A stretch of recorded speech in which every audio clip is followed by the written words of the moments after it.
Hey everyone, Kyle with Andrew Hilton Wine Spirits here, and thank goodness the weather is getting warmer. So we're going to roll right into spring with a little bit of a spring wine tasting. Things we've always loved, things that we kind of discovered over the winter that we thought would be perfect for summer, and some things that are brand new. Now, is this tasting a little bit of a transparent attempt just to show off how awesome the Revel Suave cider is? A little bit, but we'll get to that in a second. With the warmer weather, we're transitioning out of big heavy reds and big oaky whites. And we're getting back into bright, fresh, lightly oaked or unoaked wines. And I want to show off some of my favorites and some new arrivals. So from northern Spain, we have the Gaintza Shakalina. If you want to think of this as being almost like the Vino Verde of Spain, but even better, you're not too far off. That's been a really big hit for us last year. And we didn't have a hit bigger than the Corteggia Kobe Pinot Grigio Romato, so a slightly pink, or depending on your perspective, slightly orange version of Pinot Grigio. This was absolutely a best-selling wine last summer, but it's been a long, cold winter, and I want to talk about it again. On the red side, this was something we found just at the kind of November mark of last year, and because it was cold and wintry, we really haven't had a chance to talk about it. This comes from the Langhe region. This is a very similar part of the world where they make Barolo and Barbaresco and kind of $50 to $100 wines. But this is just this wonderful, cheerful, everyday sort of $25 wine from that part of the world. And I think it's just perfect for spring. Finally, we come to the Revel Cider Soif. This is from the Revel folks, so it's an apple base, but they added strawberries, cherries, and Zweigelt grape skins to it. I think that our store has bought 10 cases in the last 3 weeks, and we basically bought the province out. Everyone here is absolutely over the moon for this. I absolutely had to put this in as many mouths as possible, and that means building wine tasting around it. This is our showstopper and the least expensive thing on the tasting. If you buy this tasting pack, it's a great tasting, but we're all here for the Soif. The other great thing about doing the cider in here is ciders aren't real expensive, so we're back at that $80 price point rather than $85, which is where I like our wine tastings. So, all that and more coming up Friday, March the 19th at 6 o'clock. I can't wait to see you out. Media Boutique. Good evening, everyone. Kyle with Andrew Hilton Wine and Spirits here. Here to walk you through our, thank goodness, it's spring wine tasting. Now, I did happen to notice I saw the promo like when it first came out and I didn't notice it, but do you think you got enough bird noises in that promo, Aaron? Yeah. Not enough meadowlark. Not enough meadowlark. Just so much meadowlark. It's a good one. It's a good one. It's a good one. Probably didn't need to hear it 35 times, It's but my prerogative, you know. all right. Yeah. Yeah, bird media, lots of bird. I get it. So we're going to be tasting 3 wines and a cider tonight. 1 from Spain, 2 from Italy, and finally the cider from Canada. And I got to go through these just to make sure that the wines were actually, the bottle I had in front of me was fine. We've got a cracking lineup tonight. I actually forgot how much I like this wine. So we're going to start with perhaps the most confusing of them, and that's going to be the Agenza Shakalina. Now this is from Spain, but this is much more of a Basque wine than a Spanish wine. You'd probably notice in traditional Spanish and Latin languages, we don't see TXAK come along very often. That's because all of the writing on this bottle that is not in English is in Basque. So the northern coast of Spain is Basque country, and there really isn't a ton of winemaking done up here for a couple of reasons. One, it's a really industrial part of Spain, and 2, about 100 years ago, 150 years ago, before phylloxera came through and killed everything, there was almost about 1,000, 1,200 hectares worth of grapes up in this part of Spain. Post phylloxera, we're down to about 194, of which the Gaintza folks, they actually own 25 hectares, which works out to about 13% of all of the Shakalina vines on Earth. So grape variety here is a pair of them, Hammurabi Zuri, which is a really interesting grape variety because it is grown absolutely nowhere else on Earth. They do absolutely nothing else with it except to make this wine. It's used for nothing else. It's grown nowhere else. It's just this. Which when we talk about like Chardonnay, which is grown everywhere, and they make everything from sparkling wine to still wine to dessert wine with it. But no, it's just, no. Hammurabi Zuri, just this. There's also a little bit of Gros Manseng in here. That's predominantly a French grape variety. You'll see a little bit in the Loire and then just kind of southwestern France. It crops up here and there. There's a bit of it in Limoux. There's a little bit of it in Savoie. It's not really the star grape anywhere, but it does crop up here as well. Aaron, are we ready for super maps? Wow! Yeah, super maps time. Hold on. Oh. Don't touch that dial. Don't touch that dial? Yeah. Okay. I may have just broken it horribly. for it. All right. So, there we are. You find it? Yeah, I got it. Click in there. Yeah, I'm in there. I'm Or in you there. did already. I know how it works, You're Aaron. not in there yet. Oh, there you now go. I'm in there. I know how it works, Aaron, and then I didn't do it.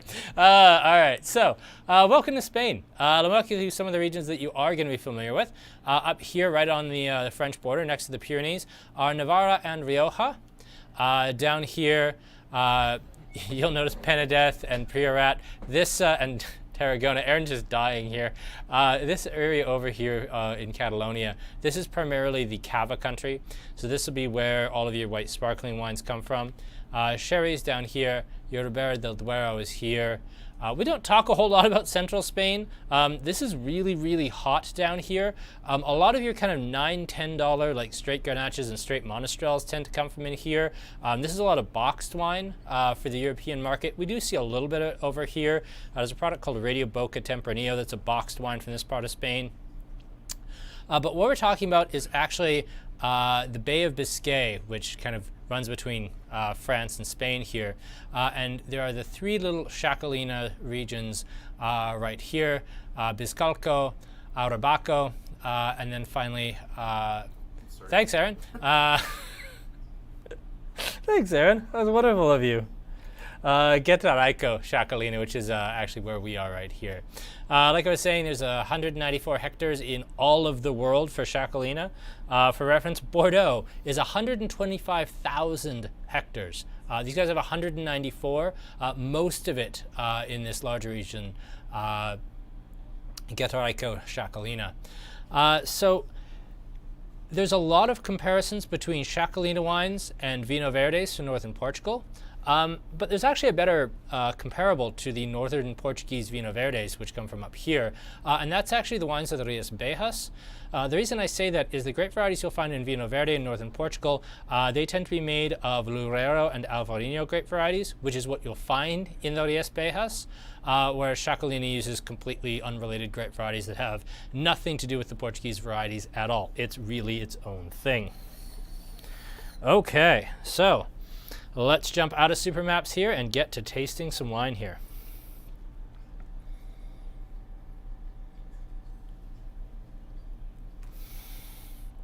Now, the first thing you might notice is that this does remind you a little tiny bit of a Portuguese Vinho Verde, like our old friend Castle Garcia here.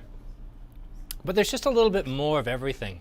The big one for me is just how much more salt there is with this. When I taste this, I immediately think like fresh oysters. Or the other thing I would think would work really, really well with this is like, if you're on the West Coast, you get like brew pub mussels that are just mussels and usually like a Saison or something and some bacon or chorizo sausage just served hot and with like a really big plate of fries next to them for dipping in the mussel juice. This would be absolutely fantastic with that because of the salinity, because of the bright freshness. I'm getting a little bit of pétillance. Granted, my bottle's been open for almost half an hour now, so some of those little bubbles are going away. The first two glasses should be fizzy. It's just fine without the little bubbles. It should never be, fully sparkling, predominantly because the bottle's not designed for that. And if you overpressurize this bottle, it'll explode, which is a bad time for everyone. So just a little bit of sparkle is lovely with this. And yeah, just comes straight in, like this is what we call a patio powder. Yes, that's exactly like our theme for tonight. These are patio wines. These are summer wines. These are what we've all been wanting all winter. And grudgingly just getting, I guess I'll get a bottle of Spanish Tempranillo. I want cool white, but it's snowing. We don't have to do that anymore. Ignore the fact we're supposed to get snow next weekend. That's not happening. This is really what we're finally back to, is wines like this.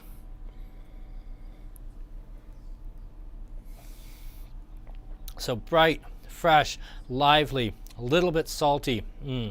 Lots of bright, fresh lemons.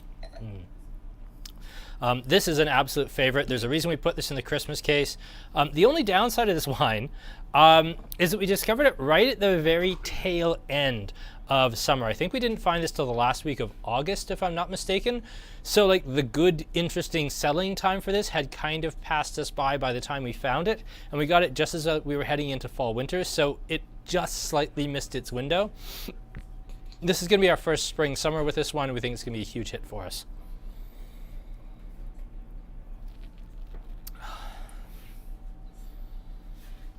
Tasting notes on this are fairly simple. You get lemon, apple, maybe if you really throw your imagination out there, you might say pineapple or pear, but the fruit is pretty straightforward. I get tons of salt, I get a little bit of white pepper, I get something like a dusty, chalky note, like a certain earthiness out of it.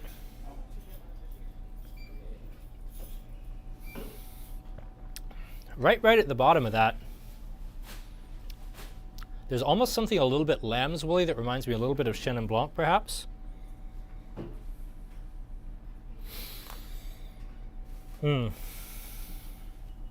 Yeah, that's got me in exactly the right mood. Where's your glass, Aaron? Are you too busy making bird noises or no time for wine? Yeah, fennelroot's a good call. Yeah, there is just a really light undercurrent of like licorice.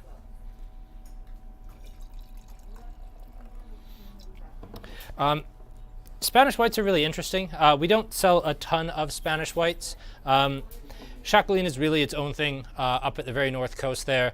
Urias Bejas, Albarino, we actually have one at the minute. It's not something we always have. Most of the Spanish whites that are out there tend to be the three that are in the Cava blend, which along with Chardonnay, there's a lot of Chardonnay in Spain, are Parellada, Xarel·lo, and most importantly, Macabeu. These are really interesting grapes in the sense that they keep their high acidity even in very hot climates. Now, if you took something like a Riesling and you put it in like Riverina, Australia, it would ripen. You could harvest it. You could make wine out of it. You shouldn't, because it won't have any acid. It won't have any life. That baking heat cooks the acidity, cooks the freshness out of those grapes.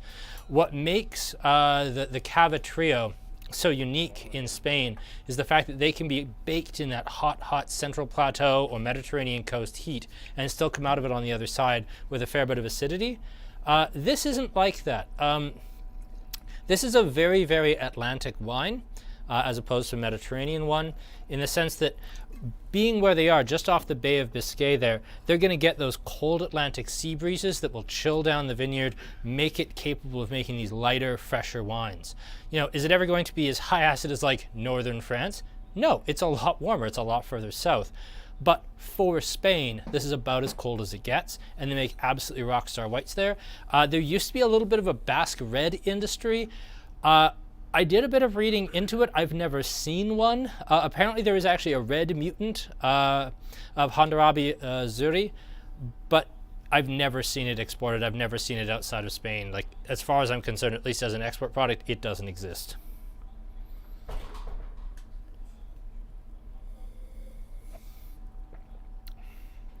So yes, when would I serve that? On the back deck, anytime I would serve like a Portuguese Vinho Verde, but I wanted something a little bit finer. Okay. Let us move merrily right along here, and we'll jump into what has been our best-selling summer wine the last 2 summers in a row, and I have every reason to expect will probably be one of our top 3 selling wines this summer. This, of course, is the Dal Cerro family, Corte Giacobbe Pinot Grigio Ramato. Now, fun story, this part of Italy, Northeastern Italy, we'll get to super maps in just a minute. This part of the world, most Pinot Grigio prior to the 1950s, 1960s was made Ramato like this. It was something where just the skin contact added so much more to the wine, it added so much more texture and interest and depth, and just different like berry flavors. Other map of Italy there, Aaron. It was considered so much superior. But then Santa Margherita came in, and Santa Margherita started being exported in the 1960s. Now, I'm not going to say anything bad about Santa Margherita Pinot Grigio. I actually get to try this about once a year, just through one circumstance or another. It's the #1 selling Pinot Grigio on planet Earth. It's basically defined what we think of, no, not even basically, it has defined as a global market what we think of as Pinot Grigio. They even talk about on the back of the label that in 1961, they actually stopped making their wine in this old-fashioned farmhouse rustic rosé style, because in the 1960s, nobody knew what rosé was. Like, people in South France drank rosé, people around Venice drank rosé, but white Zin didn't come around to like the late 1970s, early 1980s, and it came about because no one could sell rosé. So they basically said, okay, well, this is fun, but people on the export market know red and they know white. We can make this as a white. Why are we costing ourselves money? Let's just make Pinot Grigio a white. And forever and on, from the 1960s till really just the last 5 years, Pinot Grigio has been a white despite being a pink skin. Great variety. Now, things are starting to turn around a little bit, and we're starting to see some of these Ramato or copper-colored Pinot Grigios coming back. Now, there is no particular one recipe for these. This gets about 24 hours of skin contact. There are some that do this fully like an orange wine with 3-4 days of contact, making it very, very tannic and very structured. This is designed just to add a little bit of pink color, a little bit of that kind of bright, fresh berry character to sit on top of the grapefruit, and then just to make a really crackin' fun summer wine. Aaron, can you check my comments actually working capability? The last comment I have is from Devin. Do you want to tell me if that's still the case? That's the one I got too. Okay, good. Then our comments are working. I'm just boring. Yep. And Jess wants you to send some fries. I see that. Yeah, I I could do with some fries, honestly. Ooh. Yeah, this is the one that kind of snuck up on me. I mean, yes, it's been our best-selling wine the last 2 summers. I always forget how much I like this. Fun story with this. When COVID was really hitting in the early days, kind of in March, April, May, it hit Italy really, really hard right at the start, harder than most other countries. And so getting anything exported out of Italy was almost impossible. So we kept running out of this. We get 5 cases, put it on the floor, and we go on an afternoon. Finally, I was just no, screw this, I'm done. When it comes back, we're taking a pallet. And a pallet for international shipping is 56 dozen bottles or 56 cases of wine. It's about a $13,000 wine purchase just of this. I was just no, I'm tired of being out of it. The wine's too good, it sells too well. I bought it just at the tail end of August. We're still in the last kind of half dozen cases left over from that buy, so it got us through the winter. Italy was the first tasting we did because Italy was hit so hard by coronavirus. It was actually, yeah. That was one of the impetus for that original topic, yeah. Because it gave us kind of a good intro topic to talk about. It was, I sure hope it doesn't hit here like it hit Italy. Right. What fools Well, we and were. also let's buy wine from, a crippled, country, right? Yes, before we knew it was going to hit basically everyone. Yeah. I mean, not New Zealand so much, but everyone else. Okay, so let's jump over to super maps here.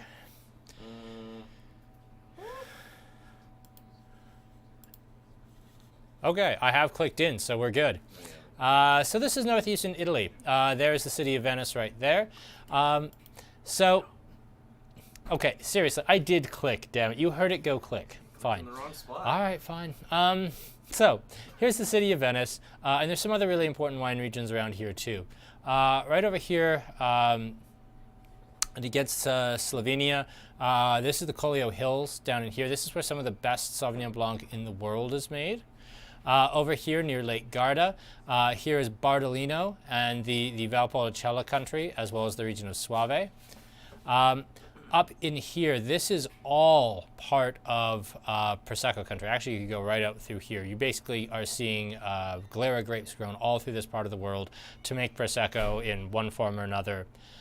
And then the other thing that's grown all through here is Pinot Grigio. You will see Pinot Grigio labeled as Veneto, Friulia Venezia Giulia, Friulia Grave, Alto Adige, Trentino Alto Adige, Trentino. You will see all of these major appellations on Pinot Grigio labels because this is really the only part of the world where Pinot Gris is really the star or most planted grape. I know it's a big deal in Alsace, but I would argue that Alsace maybe Riesling or Gewürztraminer are considered more important. And there's certainly a lot of Pinot Gris in Canada. But even here, we don't take it all that seriously. Like every winery seems to make one, but their star wine for the winery is never Pinot Gris. And I'm not going to argue that for a lot of wineries in this part of the world, their star wine is going to be based in Pinot Gris. It might be a Suave, it might be a Valpolicella, or more likely an Amarone, it might be a Bardolino. But they will all make one because it's a great moneymaker and it's just such a wonderful grape when it's made carefully, well, and with a little bit of difference. Now, what would be the right pairings for this? Yeah, I think I'm done with super maps. Thanks, Aaron. Thanks, Aaron. You're welcome. Is there going to be a bird noise while we change maps? Never mind. You just wait. I'm being plotted against, and rightfully so. Oh. The right pairing for this. Anything with strawberries, I think. So like a salad with fresh strawberries and goat cheese. That sounds nice. Yeah. What else would I do with this? It's got some notes in common. One thing I really like about this, you get strawberry, cherry, red berry characters coming from the grape skins. That's where that is coming from. Maybe a touch from the yeast. But it has a real Sauv Blanc character to it too.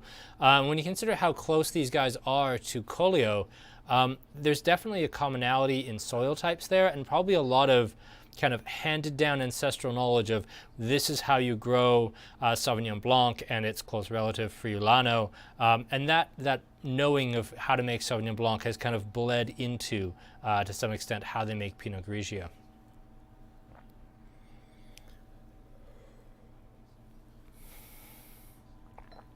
I also get roses on this in the oddest way. I don't get rose petal nose, but I get almost like a rosewater palette on this that I think is very interesting.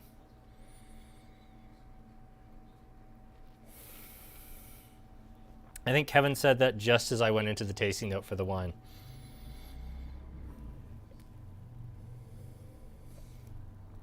Oh, tape delay, you cruel, cruel mistress.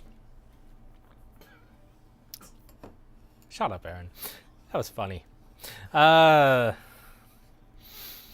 it's been a very long week. Currently terrified of year end because that's coming right up at us. So it's been a very long week. All right, so let's jump into the first red, and only red actually. Let me pour some Pinot Grigio for Mike here. There we go.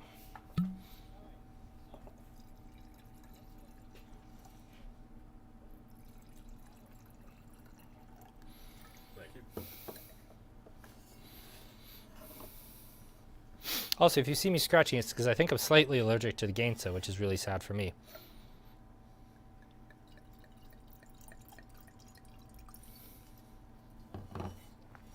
Okay, so let's talk about GD Vera, the Langhe region, and of course we have to talk a little bit about the elephant in the room, Barolo. So when we talk about this part of the world, so this is Piedmont, which is in northwestern Italy around the city of Turin. GD Vera was a kind of young punk in 1968. He was 15 years old, and as so often happens in Italy, there were student riots going on. And he basically got caught at one by his father at 15 years old, drug out of the riot by his shirt collar, and sent to live on his grandparents' wine estate up in the Langhe. 4 years later, he was 19, and he actually made his very first vintage of wines in 1972, which was an absolutely terrible year, which is why they let the kid make it, because the grapes were basically rotten already. There's really no harm in just letting the 19-year-old make it, because you can't make, absolute garbage grapes any worse. And that's how he got his start. He's obviously a good deal older now. Makes really, really high-end Barolos. He makes about 5 different Barolos. He also makes a Barbaresco. He makes some local wines. He actually makes a Langhe Riesling that I'm really tempted to bring in, but also completely understand that I'm the only person who would ever buy it, so I don't bring it in. But this is his expression of what the Langhe is and the grapes that go into it and the regions that go into it. And that's kind of a nice lead-in for Super Maps, Aaron. Let's show people what this part of the world looks like here. Not at all, eh? Well, that's the border. Which one do you need? This one? That one. Yep, that's the one we need. Okay, hold on here. Just a second. Okay, all right. Hey, giver. All right, let's give this a shot. There. There we are. Okay, so this is the Piedemonte Langhe region. So, what we do with being zoomed in a bit, but that's all right. My glasses will hold. So the green area here is the Langhe itself. That's kind of all of the bits of the region that aren't already famous are already being used for something else. The red core here is Barolo. This kind of greenish blue character up here is Barbaresco. This region right here in yellow, that's a really interesting region. They use the Dolcetto grape variety, and they actually make semi-dry reds from it. I've never seen one, but I'm told it's actually really interesting. lots of what's in here. So there's Nebbiolo, which is a great variety behind Barolo and what's behind Barbaresco, and also Nebbiolo di Langa. There's a lot of Pinot Noir in this part of the world. There's a great deal of Dolcetto and Barbera, which are used to make kind of the younger reds and the lighter drinking reds of the region. There's some Lagrange in here, which is used mostly for blending. This is also Asti is in this part of the world. This is where like Asti Spumanti comes from, which is all based in Muscat or Moscato. This is a very interesting region just because of how many different things are going on. You've got the really top-end wines of Barolo and the top-end wines of Barbaresco. You've got a whole bunch of Barbera and Dolcetto kind of coming in at 15 to 25 retail in here. You've got Moscato d'Asti, which is coming at like $12.95. And then you've got wines that are, you know, experimental Pinot Noirs that can be coming in anywhere from $20 to $400 depending on exactly what they are. And then you have oddball blends of Nebbiolo with Pinot Noir, which shouldn't work, but actually works very, very well. One particularly interesting one I remember was actually 100% Pinot Noir aged in top-end Barolo barrels, so it soaked out some of that Barolo character. That was a really neat wine that unfortunately we can't get anymore. Oh, now it gets zoomed in.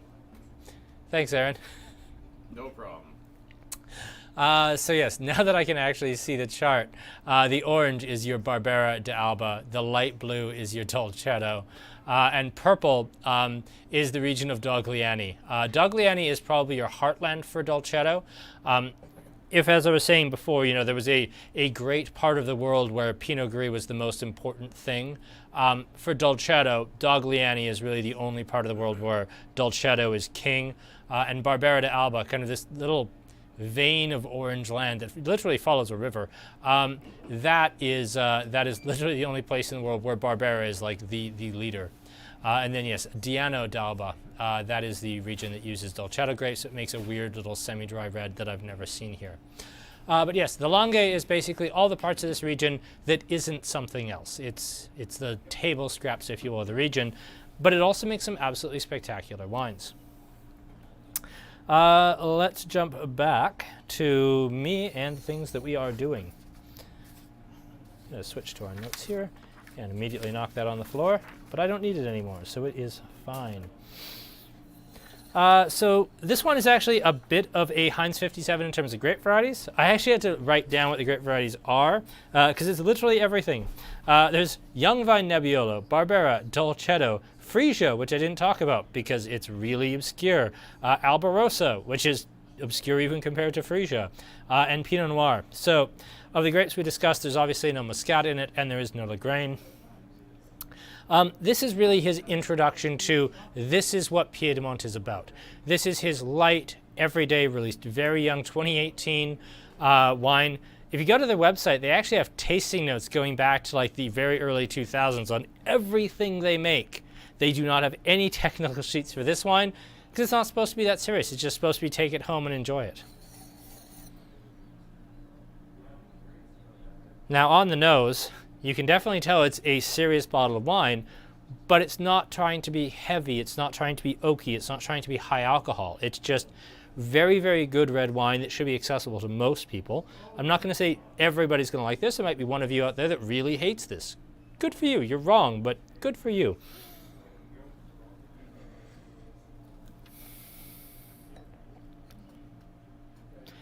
In the mouth, I get that really almost, bittersweet's the wrong way to put it. I get an initial bite of flavor and then the fruit comes after. Normally when I drink something like a Merlot or a Cabernet Sauvignon, you kind of start out with the bright fresh fruit up front and then the earthy spicy notes kind of fade to the back. With this, you get all those earthy, spicy, interesting notes right at the start, and then the fruit kind of grows out of that across your mouth. To me, that would mean that this would be a really, really great pairing with something like saucy barbecue ribs, where you've got this really sweet kind of tomato-based sauce right up front, and you want something that will break through that. And if you use, like I do, use something like Chinese 5-spice in your rib marinade or in your barbecue sauce, this will really cut through some of that initial spiciness and give you just so much burst of flavor and just presence in your mouth first, and then let the fruit flow from there. And Devin, you would buy one bottle of that Riesling and I would buy the other, and then we'd still have 10 left.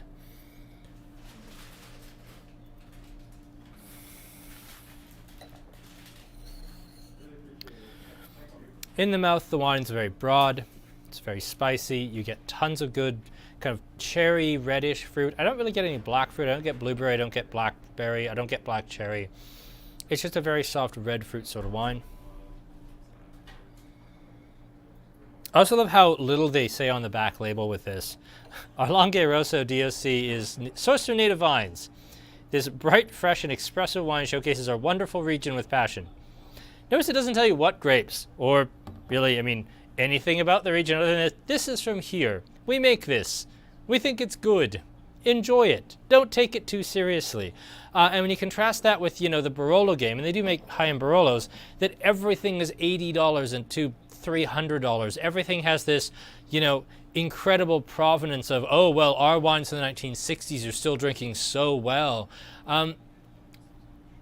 I want to give a little bit of cultural context to why I find this so refreshing, not just in the sense of the red, although it would be very refreshing, lightly chilled. I find it refreshing because this is a part of the world that is not, it's not fun historically. They have Barbera and Dolcetto, sure, but even those, they make serious examples of them. And Barolo is so serious. I mean, I've talked about the Odero wines before, but the Odero, Barolo, and Barbaresco, I think what we have on the shelf are 2011s, and they're not drinking yet. They're all acid and tannin, and they're completely closed. They don't show. Those are wines that I wouldn't recommend to anyone that's going to drink them in the next 10 years even.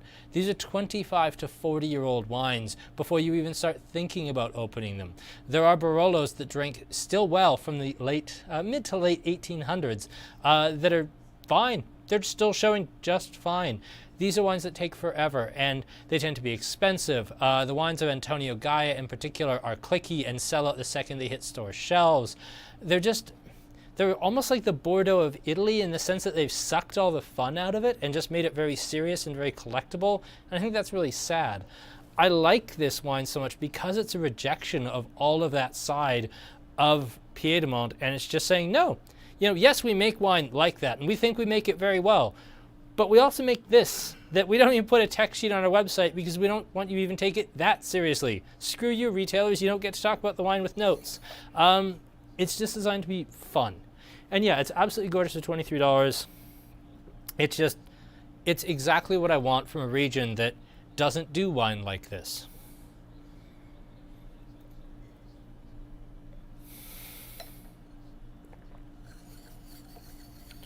Yeah, the other fun thing about this, Devin and I talked about this really seriously as ending up in our top 10 wines for 2020.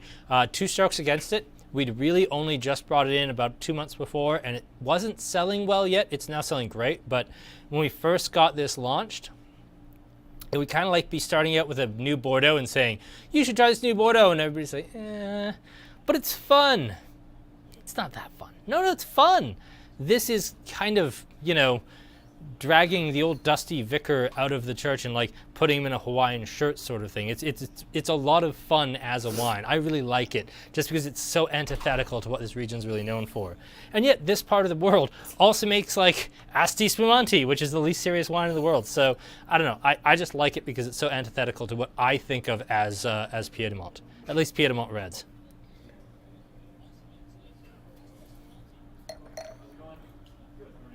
All right, let us jump into the cider. Yay! I know, and everybody's excited for this cider because it's just magic. We bought, literally, we brought it in a case, we tasted it, we loved it, we bought 3 more cases. That was gone within like 48 hours of us getting it. Oh, I don't want that small pour. I think since this has come in, at least once a day, someone on staff has bought a bottle and had it going around.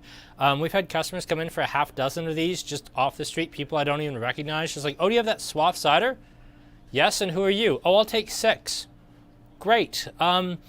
This has been an absolute runaway for us, but it ended up in a few stores early, but like once we realized how much we liked it, we just bought everything left. And even with that, we're still almost sold out.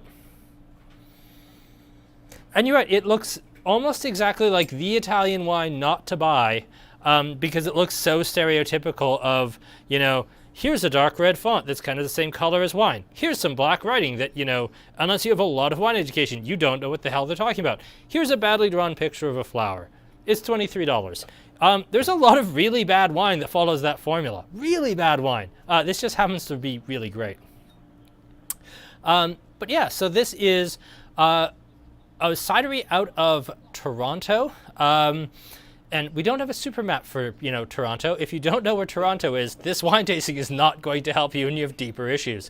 It's made by a guy named Tariq Ahmad. He's been making cider since about 2015 commercially, making cider kind of on the side since 2013.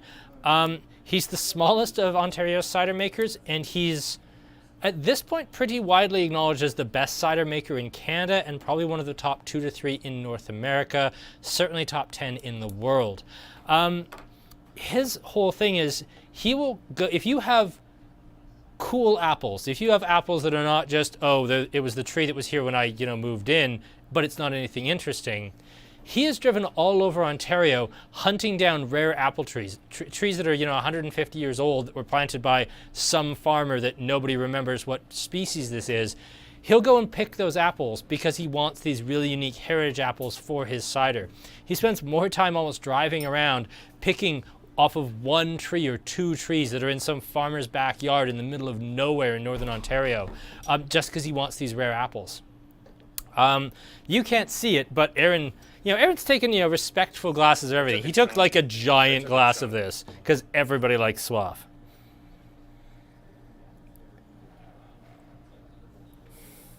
So this is one man's passion project dream. So the base is apples. He then blends in strawberry and cherries and ages his cider on those. And then he actually takes Zweigelt skins, so a red grape skin, and blends that in as well. So this is an apple cider flavored with strawberries and cherries, but it's also in a certain sense strawberry and cherry cider. And then it's also got a really serious wine component. Wild ferment, natural ferment on the yeast here. And it's just big and expressive and wonderful and exactly what I want to drink on a back patio. Yes, in theory, this is a wine tasting, but I have to admit this cider was kind of the impetus of, I have to put this in people's mouths.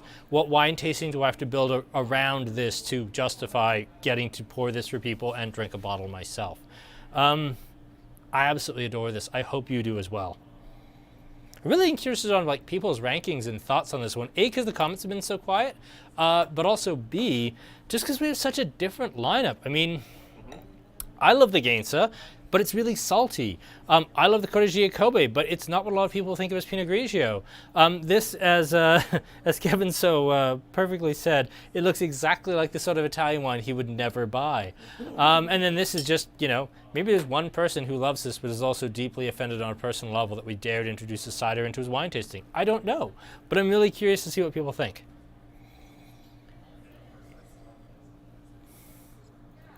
And yes, Aaron, before you tell me, I know I forgot, coming attractions, but I was really excited to drink the cider.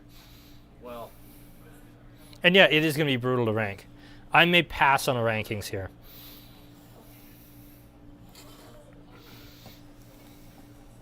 Oh, I will point out that while the Soif is a little bit spendy because it comes with a big bottle, they actually make some really great little ciders at like $5 a can. Time and Place Farmhouse cider is like their base cider. Another product we bought literally everything out of in the province. They made this as a kind of their wink and a nod at White Claw in the sense that this isn't like a vodka soda. They're calling this their Vermouth Soda, except the base is like a cider with blue plums and perry. And then they basically made their own vermouth and added that to it. So it's a Vermouth Soda cider. It's a fascinating product. Again, we bought everything. It's also going to be sold out like probably next week sometime, because we're selling, every time I walk by the fridge and I've just stocked it, it's empty again. So this stuff is going super, super fast. But yeah, that's the Revel ciders. Okay, let's talk about what we got coming up. On Wednesday next week, we have a Pilsners and Lagers event, mostly a celebration of the fact that part-time model is back. 2 breweries this time. We have SYC out of Edmonton and Establishment out of Calgary. I wanted to talk a little bit about Pilsners and Lagers because there's 2 things going on here. First of all, I mean, part-time model is just straight up my favorite Pilsner. I absolutely love this beer. It was probably my number 2 of my favorite beers of 2020, right behind the Dial Up IPA. It was absolutely fantastic. But Devin was the one who pointed out, I don't really talk about or think of Pilsner that much, despite it being also a Pilsner, also by establishment. So I don't know if there's something wrong with Pilsner, or there's something wrong with me, or I'm just mad at it for not being part-time model. But we're going to do those two side by side, and then worked in there. We're going to talk about Pontificato, which is the Italian-style Pils, which is a really interesting style in the sense that there's one brewery in Italy that made such a great Pilsner that everyone decided that, okay, if we make Pilsner like that and we call it Italian Pilsner, that beer is its own beer style. That's just the highest praise I can think of. So we'll drink the Pontificato, which is made in that style. And then finally, their Clockout Lager, a beer that I brought in initially because I literally couldn't get anything else from SYC that I wanted. And I had a really annoying open space for SYC for 2 weeks. And I finally was like, fine, I'll bring in the stupid lager. No one's going to buy it. We'll put it in the clearance rack, but at least it doesn't look empty. And then it took off and ended up being one of our best-selling beers this year. We sell 2 flats regularly of Clockout every week. And it's a beer we've actually never had. So that will be really interesting. So it kind of fits in the sense that it's another lager like these. This is kind of their better version of a Budweiser or Bud Light, but I think it could be very fun to do against some Pilsners. So that's our lineup for Wednesday next week. Friday next week.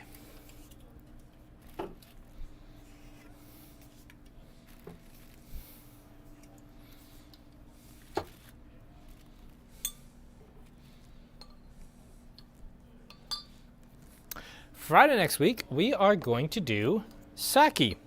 Sake next week is going to be $65. We are going to have a guest host, Yasuhiro Washiyami, who is the owner and director of Sakagami, which is, I think, the most interesting and best of the sake importers for Alberta. They work with nothing except sake. He's going to be joining us as our guest. He is, I believe, one of 2 WSET level 3s in sake for all of Canada. He does nothing except sake. He goes to Japan 3 times a year when it's not COVID. He imports sake for a living. He does a ton of time teaching about sake and talking about it in tastings. He writes sake lists for restaurants. He's just an amazing, amazing person. He's by far and away the best sake personality in all of Alberta, and I'm so happy he's going to be joining us. And he actually represents this particular brewery. This is the Aizuhamari Brewery.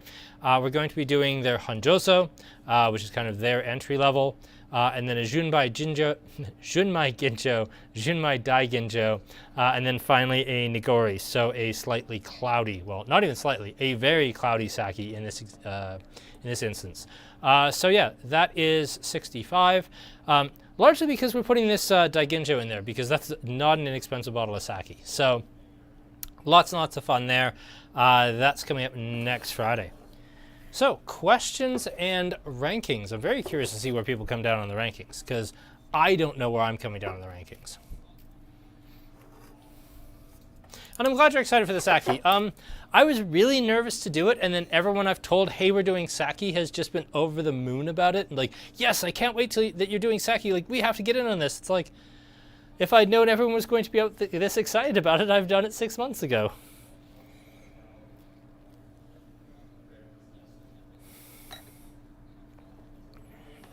Okay, the brutal rankings that I don't know how to do.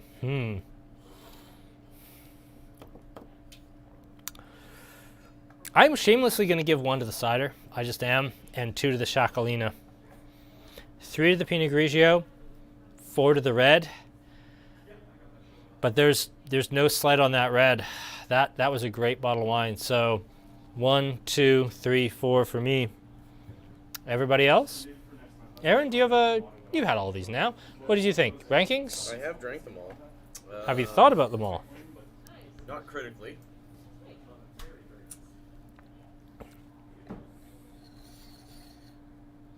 Oh, welcome, Amy. I hope you enjoy watching the tasting kind of on repeat. I think we got through some fun stuff, particularly with the Txakolina.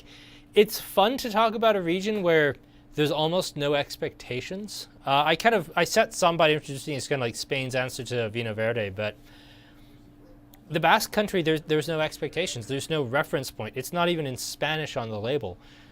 It's not something any of us have any like expectations other than maybe we've had some Spanish whites before, but the grape varieties aren't the same. The climate's not the same. It's very much its own thing. Kevin liked the Shakalina one, and then the cider, the red, and then the rosé. Elizabeth immediately turns around and ranks the rosé first, then the cider, then the red, then the Shakalina. Wow, those are very opposite ratings. I like it.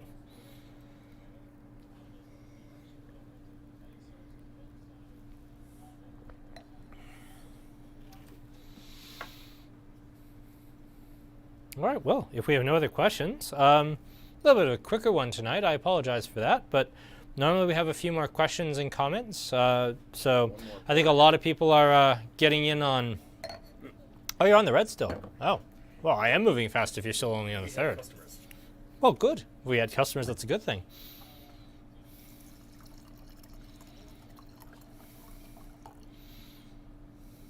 Also, I like how much more relaxed these have become over kind of the last year, where I can actually take 10 seconds to pour you some wine and it's not like a huge deal. It's very nice. I don't have to sneak in. You don't have to sneak in. Can you see my hand? Yeah, exactly. It's kind of nice. Yeah, that needs to be way more of a hard ass to Mike.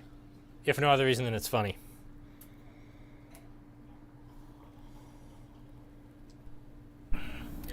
The cider's unreal. The cider is unreal. Yeah. Yeah, this is my third bottle, Yeah. I think. Not tonight, but, you know. Second tonight. Second tonight.